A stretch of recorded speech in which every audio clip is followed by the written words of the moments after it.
So today we're actually going to take a break from doing the teleoping that I said we were going to do in the next video, and we're going to do that actually in the next video. But right now we need to do something that's very important, much more important than that. We're going to talk today about daisy chaining and how you can set that up. Yeah, all right, so let's get right into it. Hi guys, so today we're going to do some daisy chaining. So the first thing you need is an expansion hub. You can tell it's an expansion hub because it says expansion hub, right? Where the control hub says control hub. Anyways, moving on. The two wires you're going to need, one of them is the 3-pronged RS485 cable, I think. Basically, it has, what's it called? The blue, white, black 3-prong on both sides, by the way. It'll have the same thing. And then you need the battery extension cable, which looks like this. Looks very similar to what you use for things. So starting off, you can see we have our control hub here and our expansion hub here. We're going to take this end, we're going to put it in right next to our battery cable, or the switch cable, in our control hub, and then we're going to take this end, we're going to put it into the expansion hub, and that should power on your expansion hub. And then in order for it to transmit data, you're going to take this cable, and you're going to put it right above the I2Cs. There's the, it should say RS485. So you're going to take this, make sure it's in the right way. I'm not sure if you can do it backwards, but it fits one way.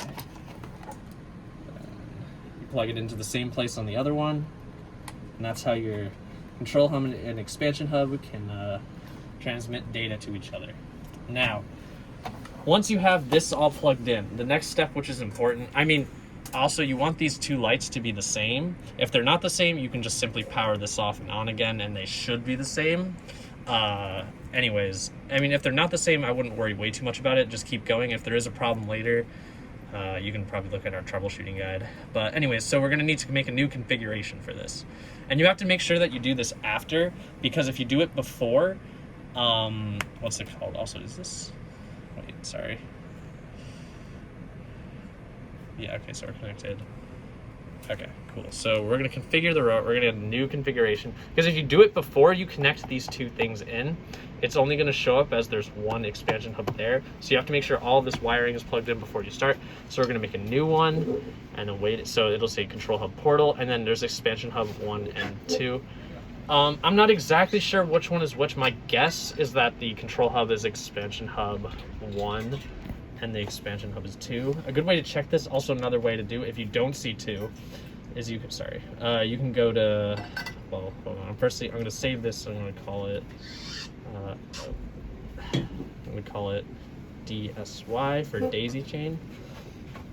So I'm going to activate this back up. So another way you can test to make sure that if you don't see those two things, is you can go to advanced settings in the settings portal. You click 3 dots, settings, scroll down, advanced settings, and then you can go to expansion hub address change. And basically what it says, this will change the address of your new expansion hub. So if I change it to address 1,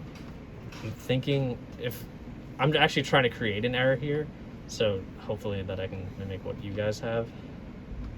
But if you go to the edit, it should... Oh no, it kind of worked. Anyways, regardless, you can play around with the addressing if something is not working, and you can see if that changes anything. But I'm going to put it back to where it was before with the address. I need to go to advanced. Yeah. Address. But yeah, so, I didn't save it, I think.